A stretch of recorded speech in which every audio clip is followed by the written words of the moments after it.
नमस्कार मित्रांनो. तर लाखात एक आमचा दादा या मालिकेमध्ये आपल्याला पाहायला मिळतं की सगळ्या बहिणी तुळजा आणि गावातल्या काही मुली मिळून भोंडला खेळत असतात. सूर्य आपला तोंड पाडून तिथे आलेला असतो. तुळजा त्याला थांब म्हणते. तो थोडा वेळ भोंडला बघतो आणि वर जाऊन शांत बसतो. तुळजाला काळजी वाटते की हा सूर्य एकदम एवढा लवकर कसा वर गेला, म्हणून ती सूर्यापाशी जाते. सूर्याला विचारते की अरे सूर्या, काय झालं, तू तिथे थांबला का नाहीस? तू बघितलंस आम्ही किती मज्जा करत होतो. देवांनी पण आणि या बायकांनी पण किती खेळ गमतीशीर आणून ठेवलेत बायकांचं मनोरंजन करायला. तेव्हा सूर्य हो म्हणतो. तेव्हा तुळजा म्हणते की सूर्या, काय झालं आहे, बोल ना. तेव्हा सूर्या त्याच्या हातातली बॅग तिला देतो. ती बॅग बघून तुळजाला कळतं की ही बॅग सिद्धार्थची आहे. ती हातात घेते. ती उघडून बघते तर त्यात खूप सारे पैसे असतात आणि दुसऱ्या ह्याच्यात पासपोर्ट आणि पूनमचा आणि त्याचा फोटो असतो. हे बघून तुळजाला खूप वाईट वाटतं. एकेकाळी त्याने आणि तिचा फोटो आणि सिद्धार्थचा फोटो एका लॉकेटमध्ये होता.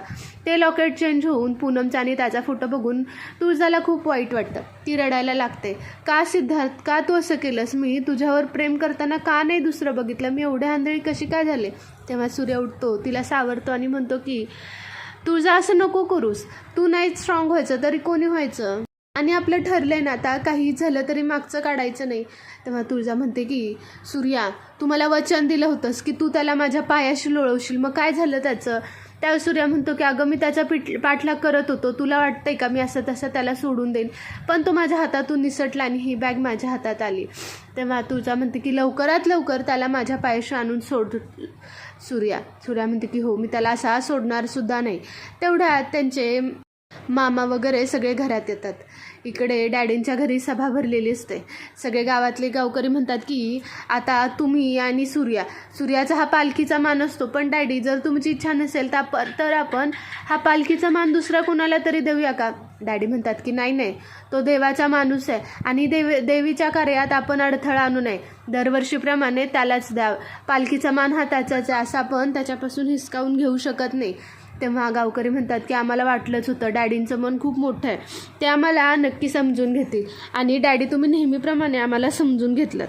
असं म्हणून डॅडी तिथून निघून जातात. डॅडी म्हणतात की आम्ही 9 दिवस यायचो नाही तिकडे, पण जशी प्रथा आणि परंपरा चालू आहे तशीच चालू राहिली पाहिजे, असं म्हणून ते उठून निघून जातात. हे शत्रूला काही आवडत नाही.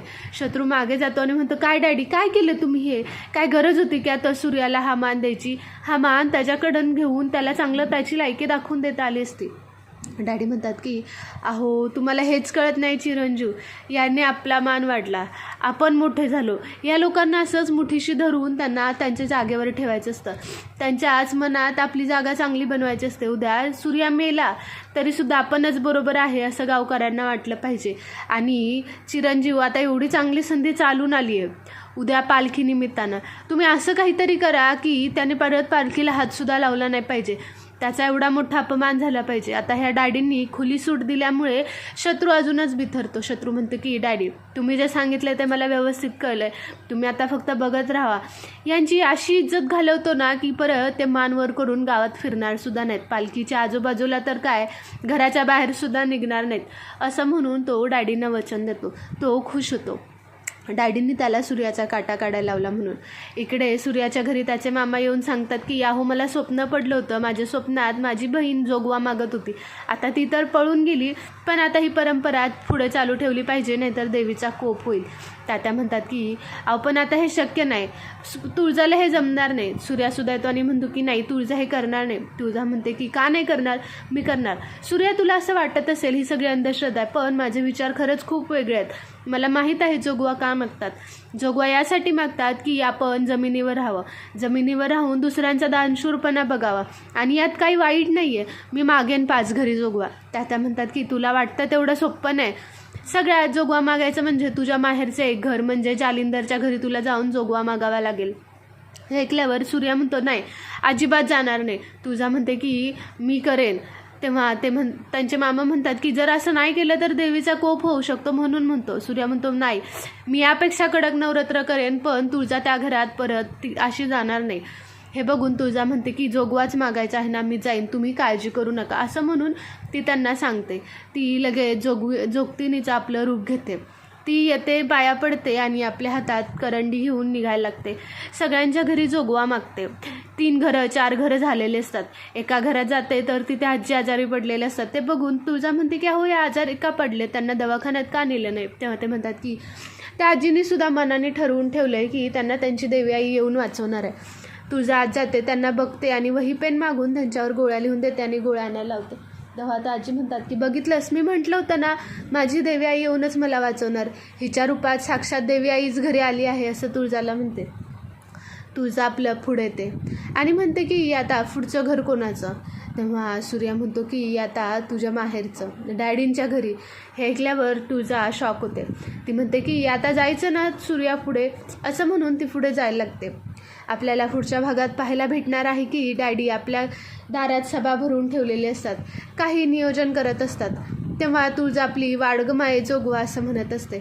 डॅडी तुळजाला बघतात, खूप चिडतात. ते म्हणतात की आता यांच्यावर आली ना भीक मागायची वेळ, असं करा मग गावकऱ्यांनो, एक गावात अन्नधान्याची शाखा उघडा, त्यात सगळ्यांना अन्नदान करत जावा. सगळ्यांच्या दानशूरपणा त्यांना सुद्धा दिसेल, म्हणजे कोणाला इथे आमच्या घरी येऊन भीक मागायची वेळ नाही. आमच्या घरातल्या एकेकाळी इज्जत घालवून गेलेले लोक आता परत आमच्याच दारात आमच्याच घरात भीक मागतात. एवढंसुद्धा कळत नाही की आपण कसं यावं. डॅडी तुळजाचा खूप अपमान करतात, तरीसुद्धा तुळजा तिथेच उभे राहते आणि जोगवाची वाट बघत असते. सूर्या बाजूला उभं राहून हे सगळं बघत असतो. तो डॅडींच्या विरोधात काहीच बोलत नाही. आता पुढे काय होतं हे पाहणं खूप इंटरेस्टिंग राहणार आहे. तोपर्यंत तुम्हाला हा व्हिडिओ आवडला असेल तर आपल्या चॅनलला लाईक करायला, शेअर करायला आणि सबस्क्राईब करायला विसरू नका. थँक्यू.